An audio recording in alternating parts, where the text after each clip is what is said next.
Hey, did you guys see that new Marvel? I'd love to hear your thoughts, but I really don't want to hear any spoilers. That's the most I've heard an audience chuckle, like all throughout the movie the entire time. I have a feeling there were a lot of fans of I Think You Should Leave in the audience. Question is, are you a fan? Let's discuss.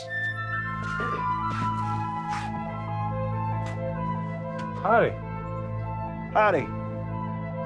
All right, what's going on? We're going to talk about Friendship, the movie. I was so pumped, man. Again, I'm a massive Tim Robinson fan. That's one of my favorite shows on Netflix. He's one of my favorite guys. I just recently looked up his entire story from SNL to what he's doing now, and this is a weird pairing. A24, that brand of humor. You got Paul Rudd playing a role that's kind of outside of the box for him, something I want to see more of. So we're going to discuss, is this too far outside of the box? So it's rated R. You got some drug content, language. It's about this suburban dad played by Tim Robinson. I want to say he's just a normal guy, but in reality, we are living outside of our own reality in this film. I'll explain in just a second. And then Paul Rudd is this fascinating neighbor who Robinson's character just becomes infatuated with. It's a little bit of The Cable Guy, which was one of those dark comedies. I don't know if everyone understood what it was going for at the time. I'm not saying it's a phenomenal movie, but there's something to The Cable Guy that I go back to and think, yeah, that was pretty inventive for the time.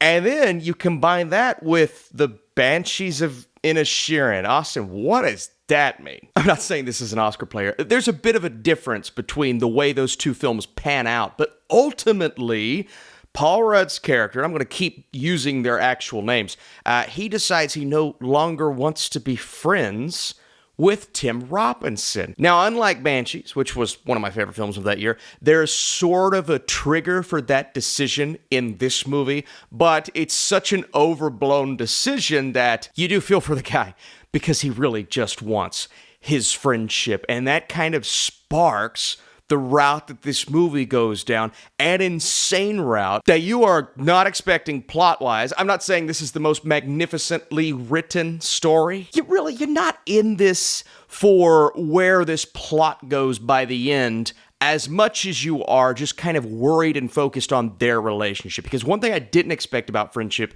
is how much more is going on other than Rudd and Robinson's characters. Robinson is married, has a kid in this movie, is dealing with a couple of things outside of this core relationship, such as his job and the people that maybe do or do not believe he belongs there. And so a lot that we are choosing to focus on other than this main selling point, but we do often go back to that friendship or lack thereof, and that's the driving force of this movie. Austin, why are you talking about the plot so much? What matters is the laughter. Did we laugh? Is it funny? Or is Tim Robinson just doing his shtick and it doesn't make any sense?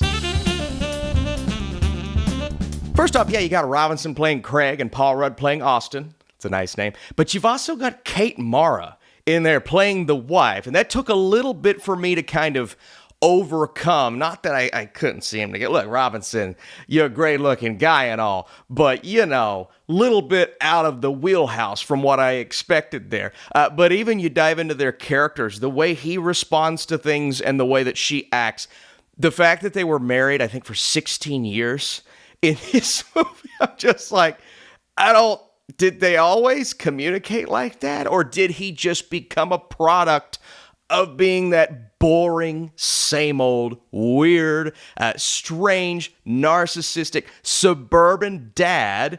Or is this more of a development over the span of the marriage? Jack Dylan Grazer plays his son. I'm a fan of his. Some of the interactions between the kid and the mom are hilarious. It spawns a great bit of comedy. But again, Austin, quit beating around the bush. That's what she said.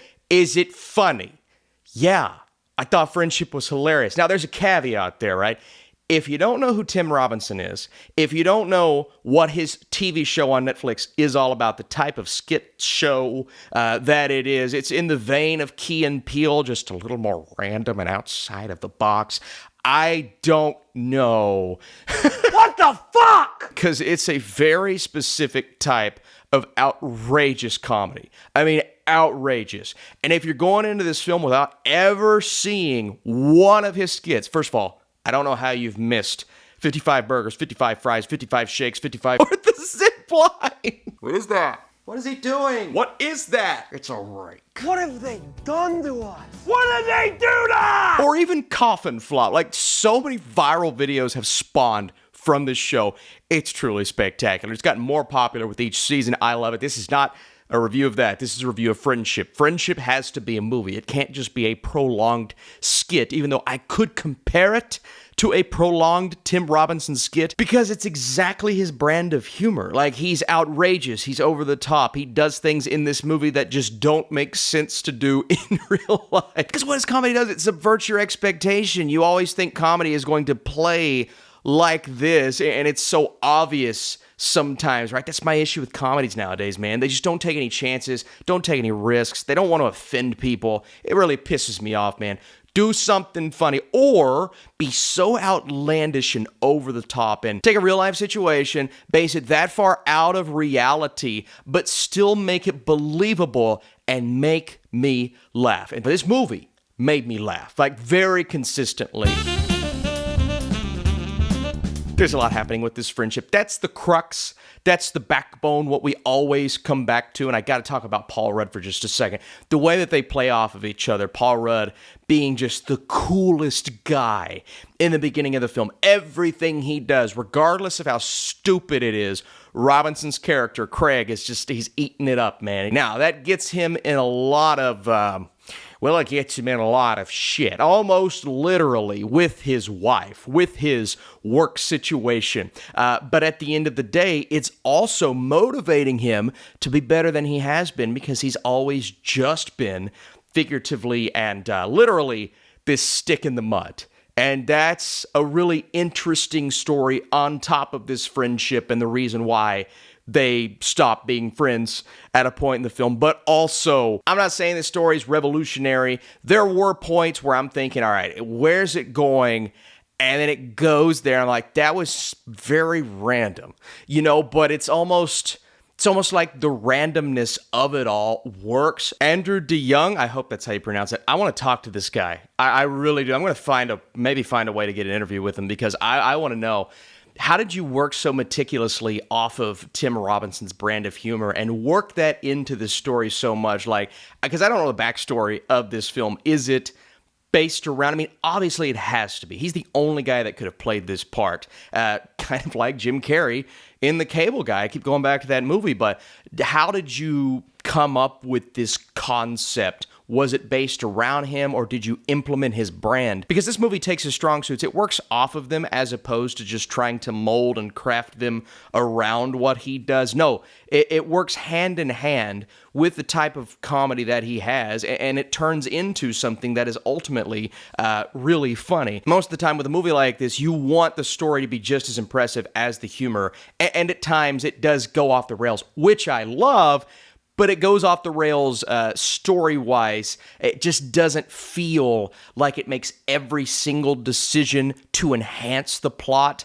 That said, all of the decisions enhance the humor, which is really important in a comedy. Again, you're not going to care if you don't like Tim Robinson. If you don't like his brand of humor, you're not going to like this movie.